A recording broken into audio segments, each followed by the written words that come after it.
छत्तीसगढ़ में इस बार नगरीय निकाय और पंचायत चुनाव एक साथ कराए जाएंगे। मुख्यमंत्री से लेकर राज्य सरकार के अन्य मंत्रियों ने कई मंचों पर इस बात का जिक्र किया है।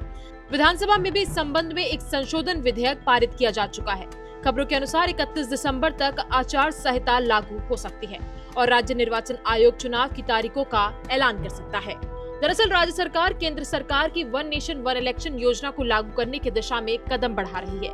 इसी वजह से नगरीय निकाय और पंचायत चुनावों को एक साथ कराने की योजना अंतिम चरण में है। विधानसभा में पारित नगरीय निकाय संशोधन विधेयक इस दिशा में एक महत्वपूर्ण कदम था। पहले ये माना जा रहा था कि पंचायत चुनाव के लिए आरक्षण की प्रक्रिया के कारण चुनाव अप्रैल के मध्य तक टल सकते हैं, लेकिन 30 दिसंबर को आरक्षण पूरा करने के आदेश ने इस संभावनाओं को खत्म कर दिया है।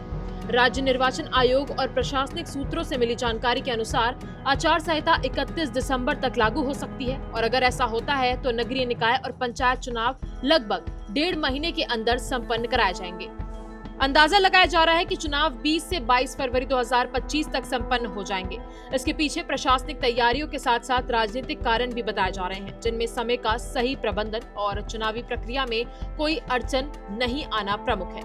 नगरीय निकाय संशोधन विधेयक के आधार पर इन दोनों चुनावों को एक साथ कराने का निर्णय लिया गया है, लेकिन कांग्रेस ने इसका विरोध किया। कांग्रेस का कहना है कि 74वें संविधान संशोधन के तहत ये व्यवस्था राज्य सरकार के दायरे में नहीं आती और विधानसभा इसे बदल नहीं सकती।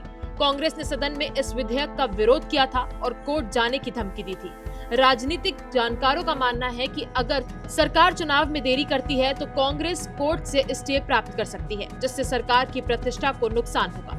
ऐसे में चुनाव जल्दी कराना सरकार के लिए भी जरूरी हो गया है। इस प्रकार सरकार की बयानबाजी और चुनाव संबंधित तैयारियों से ये साफ हो गया है कि छत्तीसगढ़ में नगरीय निकाय और पंचायत चुनाव जल्द ही एक साथ कराए जाएंगे। सरकार कांग्रेस के विरोध और कानूनी चुनौती को गंभीरता से ले रही है और चुनाव को जल्द संपन्न कराने की पूरी कोशिश कर रही है। तो कुल मिलाकर ये संभावनाएं जताई जा रही है कि 31 दिसंबर तक आचार संहिता लागू हो सकती है और 1.5 महीने बाद यानी कि 20 से 22 फरवरी के बीच पंचायत और निकाय चुनाव संपन्न कराए जाएंगे। इस वीडियो में बस इतना ही। ऐसी तमाम खबरों के लिए बने रहें खबर विभाग के साथ।